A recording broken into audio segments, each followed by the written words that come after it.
आइए तो हमारे चैनल में आप सभी का स्वागत है। खास करके वीडियो 10th क्लास के बच्चों के लिए बना रहे थे, लेकिन ये वीडियो 8, 9, 10 ये सब के लिए 8, 9, 10 सबके लिए इसीलिए हम कह रहे हैं कि ये गुणनखंड है। हम लोग द्विघात समीकरणों का गुणनखंड द्विघात समीकरण को द्विघात करने मतलब कि द्विघात समीकरण को गुणनखंड विधि से आज हल करेंगे। तो हमारे पास एक प्रैक्टिस बुक है भारतीय वन के, इसे आज हम लोग क्वेश्चन को करेंगे। तो आइए हम लोग देखते हैं। अगर आप लोग को गुणनखंड बनाना नहीं आता है तो यहाँ से भी सीख सकते हैं या कोई और माध्यम से भी सीख सकते हैं। ये जरूरी नहीं है कि आप यहीं से ही सीखिएगा, कोई और भी सोर्स से आप सीख सकते हैं। तो आइए हम लोग आज गुणनखंड देखते हैं। एकदम आसान भाषा में आज हम लोग जानेंगे कि गुणनखंड कैसे बनता है। तो आज हमें इस 14 एक्सरसाइज 3 के में 14 का एक क्वेश्चन लिख रहे हैं। 14 का 3 इसमें है कि m जेड स्क्वायर और माइनस पी जेड बराबर 0। गुणनखंड विधि से हल करने का मतलब कि दीर्घात समीकरण आपको पहचान में आना चाहिए कि ये दीर्घात समीकरण है। देखिए दीर्घात समीकरण कहने का मतलब कि पावर 2 होगा तो दीर्घात समीकरण। अब किस पे पावर है? तो जेड पर है, तो जेड पे पावर है। कभी कभी एक्स के पावर रहेगा, वाई के भी पावर हो सकता है, यहाँ जेड के पावर है। तो हमको गुणनखंड विधि से हल करना है। तो सॉल्यूशन में तो M Z square minus P Z. देखिए एक बात को ध्यान दीजिएगा आप, ये दीर्घात समीकरण है तो इसका 2 का मान होगा। ऐसा नहीं कि पी जेड को हम इधर भेज सकते, नहीं भेज सकते। अब देखिए यहाँ पे हम लोग ये दोनों में देखेंगे कि कोई सेम दिख रहा है क्या। सेम दिखने का मतलब है कि जो दोनों में दिखेगा वही कॉमन लेंगे। एक बात आप जान लीजिए, कॉमन का मतलब होता है भाग देना। अब देखिए तो इसमें एम है, इसमें एम नहीं है तो एम कॉमन नहीं होगा। इसमें जेड है, इसमें जेड है तो जेड कॉमन होगा।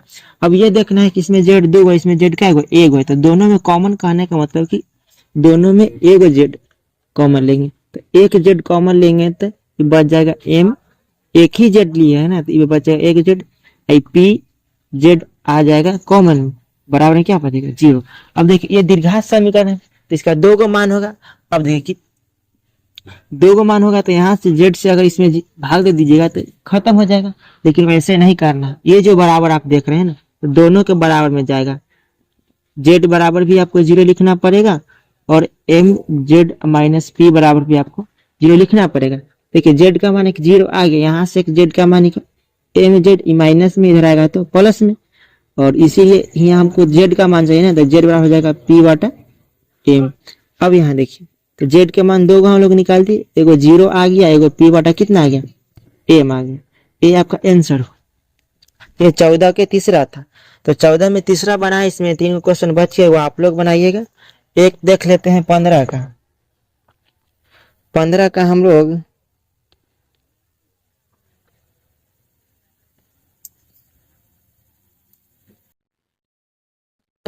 लोग चार देख लेते हैं।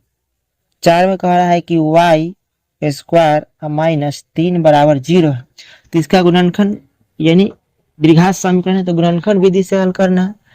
तो इस गुणनखंड कहने का मतलब कि y का मान निकालना है। तो यहाँ पर देखिए वाई स्क्वायर माइनस 3 बराबर, ये तो बहुत सिंपल है, आप लोग बना भी सकते हैं इसको। देखिए वाई स्क्वायर ये माइनस में 3 इधर भेजेंगे तो प्लस में 3 आ जाएगा। अब देखिए जब दीर्घात समीकरण पढ़ रहे हैं स्क्वायर है ना, तो जब स्क्वायर उधर जाएगा तो आप लोग जानते हैं जब स्क्वायर को बराबर कुछ तरफ भेजते हैं हम लोग तो प्लस माइनस देके कितना लिखते हैं? प्लस माइनस रूट चढ़ाते हैं। रूट इसीलिए चढ़ाते हैं क्योंकि दीर्घात समीकरण इसका 2 का मान होगा। अब देखिए इसका वर्गमूल नहीं निकलेगा, तो नहीं निकलेगा तो 1√3 प्लस में हो जाएगा, 1√3 माइनस में हो जाएगा। तो ये छोटी छोटी क्वेश्चन है, आप लोग बना लीजिएगा, बन जाएगा। एक और देख लीजिए आप लोग 15 का। 15 में ही एक और है आपका